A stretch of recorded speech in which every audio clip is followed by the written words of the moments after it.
এই পর্যায়ে বক্তব্য রাখার জন্য অনুরোধ জানাচ্ছি আজকের অনুষ্ঠানের বিশেষ অতিথি চট্টগ্রাম উন্নয়ন কর্তৃপক্ষের মাননীয় চেয়ারম্যান চট্টলার কৃতি সন্তান জনাব ইঞ্জিনিয়ার বেলায়েত হোসেন ভাইকে বক্তব্য রাখার জন্য অনুরোধ জানাচ্ছি।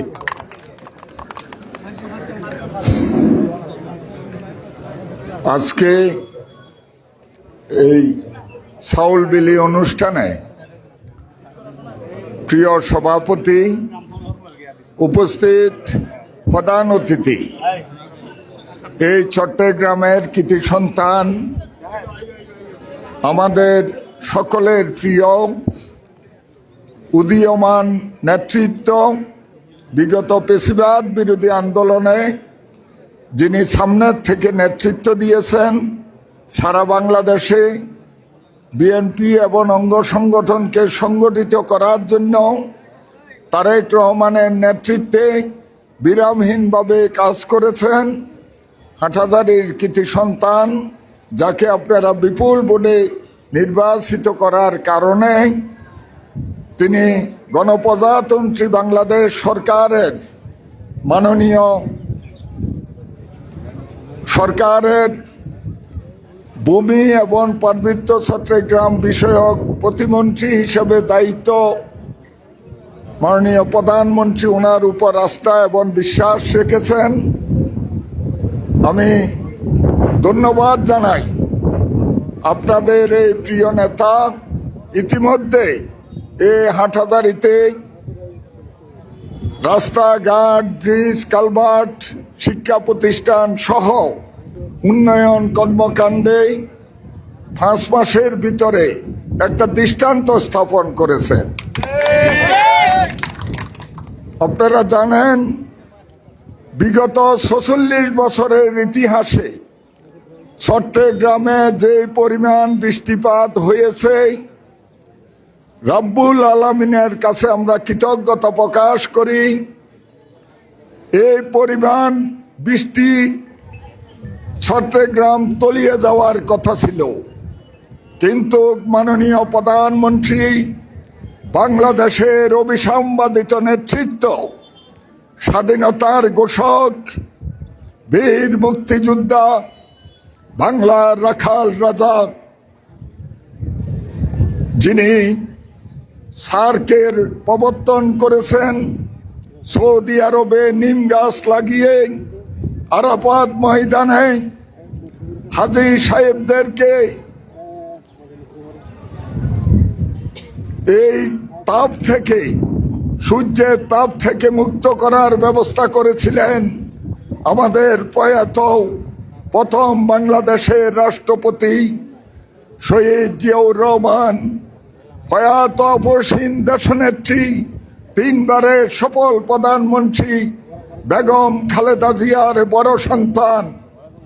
তার নেতৃত্বে আমাদের সকল মন্ত্রী, যারা চট্টগ্রামের সন্তান, আমাদের মাননীয় অর্থ পরিকল্পনা মন্ত্রী জনাব আমির খসরু মাহমুদ, আমাদের ভূমি এবং পার্বত্য চট্টগ্রাম বিষয়ক প্রতিমন্ত্রী মীর মোহাম্মদ হেলাল উদ্দিন, এই এলাকার সমন্বয়ের দায়িত্ব ছিল আমাদের বিদ্যুৎ ও জ্বালানি খনিজ সম্পদ মন্ত্রণালয়ের মাননীয় প্রতিমন্ত্রী, আমাদের এখানে এসেছিলেন কৃষিমন্ত্রী, আমাদের এখানে এসেছিলেন সেচ বন্যা নিয়ন্ত্রণ মন্ত্রী, আমাদের চট্টগ্রামের মেয়র, সকল সংসদ সদস্য, বিএনপি এবং অঙ্গ সংগঠনের নেতৃবৃন্দের যৌথ সমন্বয়ের কারণে আমাদের ক্ষতির পরিমাণ ছিল অনেক কম।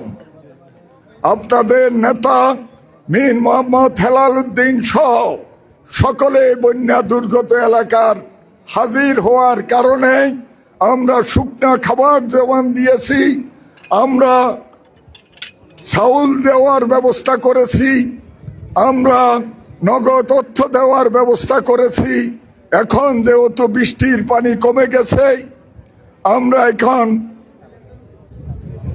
রাস্তাঘাট অবকাঠামোর যে ক্ষয়ক্ষতি হয়েছে সেগুলা চিহ্নিত করে আমরা সেগুলা পুনর্বাসনের ব্যবস্থা করব।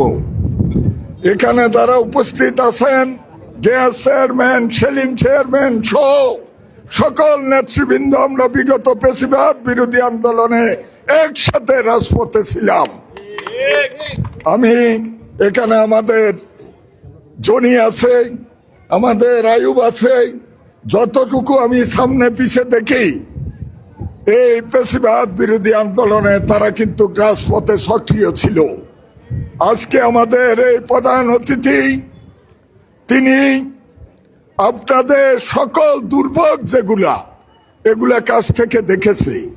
কোন রাস্তাটি অগ্রাধিকার ভিত্তিতে সংস্কার করতে হবে, কোন স্কুলের ভবন আগে নির্মাণ করতে হবে, সেইটুকু চিহ্নিত করে ক্রমান্বয়ে আমরা এই কাজগুলা করব। আমি আপনাদের কাছে একটি সহযোগিতা চাই। চট্টগ্রাম শহরকে বিগত ফ্যাসিবাদ সরকার উন্নয়নের নামে সেখানে অপরিকল্পিত নগরায়ন করেছে। তারা নিজেরা মেগা প্রকল্পের নামে লুটপাট করে এই চট্টগ্রাম শহরকে ক্ষতবিক্ষত করে ফেলেছে।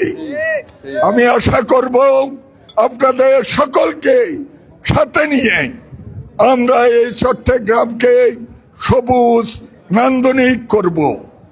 আমরা চট্টগ্রাম উন্নয়ন কর্তৃপক্ষ ইতিমধ্যে আমরা আগামী দিনের এই শহরকে কিভাবে নান্দনিক করা যায়, আবাসিক প্রকল্পগুলোকে কিভাবে নান্দনিক করা যায়, রাস্তাঘাট কিভাবে উন্নয়ন করা যায়, আমরা সেই ব্যবস্থা করব। আমাদের এখানে উপস্থিত আছে আমাদের এলিভেটেড এক্সপ্রেসের যে প্রকল্প, সেই প্রকল্পের প্রকল্প পরিচালক মাহফুজ সহ আমাদের সিডিআর যারা এখানে উপস্থিত আছে তাদেরকে আমি ধন্যবাদ জানাই। সিডিএর পক্ষ থেকে আমরা সামান্য সহযোগিতা আপনাদের করার ব্যবস্থা করেছি। আমাদের প্রিয় নেতা জনাব মীর মোহাম্মদ হেলাল উদ্দিন সহ এই শহরকে যেভাবে আমরা নান্দনিক করার পরিকল্পনা নিয়েছি, আমরা মাস্টার প্ল্যানে হাত দিয়েছি। আপনাদের নেতা সহ সকল সংসদীয় আসনের নেতৃবৃন্দের সাথে পরামর্শ করে আপনাদের সাথে আমরা উন্মুক্ত আলোচনা করে আমরা নগরায়ন করব। শহরে চাপ কমানোর জন্য আমরা হাটাদারি, আমরা বোয়ালখালী, আমরা কর্ণপুলি, আমরা আনোয়ারা, আমরা পটিয়া এবং সীতাকুণ্ডে আমরা মিনি শহর করে আমরা মূল শহরে আমরা জনগণের চাপ কমানোর ব্যবস্থা করব, যাতে করে যানজট মুক্ত সবুজ নান্দনিক আমরা একটা শহর উপহার দিতে পারি। ইতিমধ্যেই আমাদের সরকার খাল খননের উপর জোর দিয়েছে। আমরা খাল খনন করে ড্রেনেজ ব্যবস্থা আরো আধুনিক করে আমরা যাতে এই জাতীয় বৃষ্টিতে যে একদিনে 412 মিলিমিটার বৃষ্টিপাত, এটা কিন্তু একটা রেকর্ড।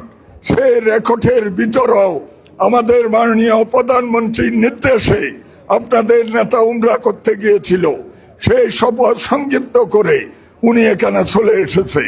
ওখান থেকে উনি নেতৃবৃন্দের সাথে যোগাযোগ করে যাতে এই জলাবদ্ধতা থেকে নগরবাসীকে, হাটাদারিবাসীকে মুক্ত করা যায় সে ব্যাপারে উনি নির্দেশনা দিয়েছে।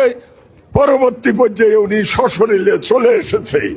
আমাদের কৃষকেরা ক্ষতিগ্রস্ত হয়েছে, কৃষিমন্ত্রী ইতিমধ্যে সেই ক্ষতি মোকাবেলা করার জন্য কাজ করে যাচ্ছে। আমাদের প্রত্যেকটা দপ্তর ইতিমধ্যেই স্বল্পকালীন দীর্ঘমেয়াদী কি কাজ করতে হবে আমরা সেইটুকু পরিকল্পনায় নিয়েছি। ইনশাল্লাহ আমরা বাস্তবায়ন করব। পরিশেষে আমি প্রিয় হাটাদারিবাসীকে অনুরোধ করব, আপনার এই চট্টগ্রাম আমরা সবাই মিলে 70-80 লক্ষ মানুষ সবাই একসাথে এই চট্টগ্রামকে পরিচ্ছন্ন রাখবো। আপনার বাড়ির আঙ্গিনা আপনি পরিষ্কার রাখতে হবে। কোনো অবস্থায় আমাদের ব্যবহৃত বর্জ্য আমরা ড্রেনে ফেলবো না, খালে ফেলবো না। এই অঙ্গীকার যদি আমরা করি তাহলে একটা সবুজ নান্দনিক শহর আমরা উপহার দিতে পারবো। আল্লাহ হাফেজ, ভালো থাকবেন, সুস্থ থাকবেন, জিয়া পরিবারের সাথে থাকবেন। আসসালামু আলাইকুম।